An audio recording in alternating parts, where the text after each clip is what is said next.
حضور اکرم صلی اللہ علیہ وسلم کا ارشاد گرامی ہے کہ 7 آدمی ایسے ہیں جن کو اللہ جل شانہ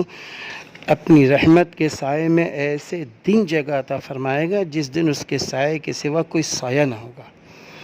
نمبر 1 ایک عادل بادشاہ، نمبر 2 دوسرے وہ جو جوانی میں اللہ کی عبادت کرتا ہو، تیسرے وہ شخص جس کا دل مسجد میں اٹک رہا ہو، چوتھے وہ 2 شخص جن میں اللہ ہی کے واسطے محبت ہو، اسی پر ان کا اجتماع ہو، اسی پر جدائی، پانچویں وہ شخص جس کو کوئی حسین شریف عورت اپنی طرف متوجہ کرے اور وہ کہہ دے کہ مجھے اللہ کا ڈر مانے، چھٹے وہ شخص جو ایسے مخفی طریقے سے صدقہ کرے کہ دوسرے ہاتھ کو بھی خبر نہ ہو، ساتویں وہ شخص جو اللہ کا ذکر تنہائی میں کرے اور آنسو بہنے لگے،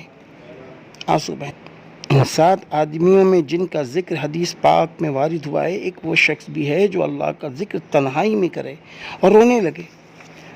اس شخص میں 2 خوبیاں جمع ہیں اور دونوں اعلیٰ درجے کی ہیں، ایک اخلاص کی تنہائی میں اللہ کی یاد میں مشغول ہو، اور دوسرا اللہ کا خوف یا شوق کہ دونوں میں رونا آتا ہے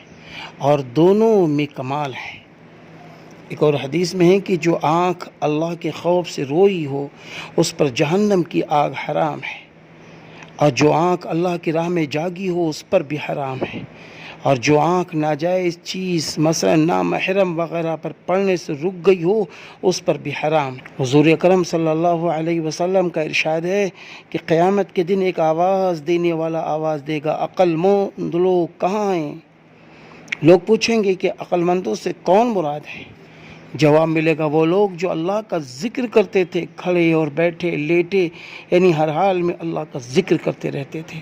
اور آسمانوں اور زمینوں کے پیدا ہونے میں غور کرتے تھے اور کہتے تھے یا اللہ آپ نے یہ سب بے فائدہ تو پیدا کیا ہی نہیں ہے،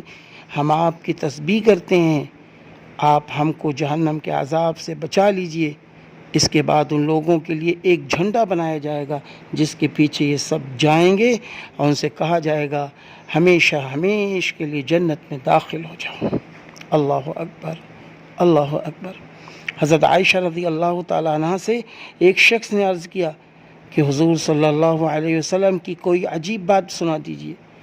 فرمایا حضور صلی اللہ علیہ وسلم کی کون سی بات ایسی تھی جو عجیب نہ تھی؟ ایک مرتبہ رات کو تشریف لائے، میرے بستر پر میرے لحاف میں لیٹ گئے، پھر ارشاد فرمایا چھوڑ میں تو اپنے رب کی عبادت کروں، یہ فرما کر اٹھے، وضو فرمایا اور نماز کی نیت باندھ کر رونا شروع کر دیا، یہاں تک کہ آنسو سینے مبارک پر بہتے رہے، پھر اسی طرح رکوع میں روتے رہے، پھر سجدے میں اسی طرح روتے رہے، ساری رات اسی طرح گزار دی، حتیٰ کہ صبح کی نماز کے واسطے حضرت بلال رضی اللہ عنہ بلانے کے لیے آ گئے۔ میں نے عرض کیا یا رسول اللہ آپ تو بخشائے ہیں، پھر آپ اتنا کیوں روئے؟ ارشاد فرمایا کیا میں اللہ کا شکر گزار بندہ نہ بنوں؟ پھر فرمایا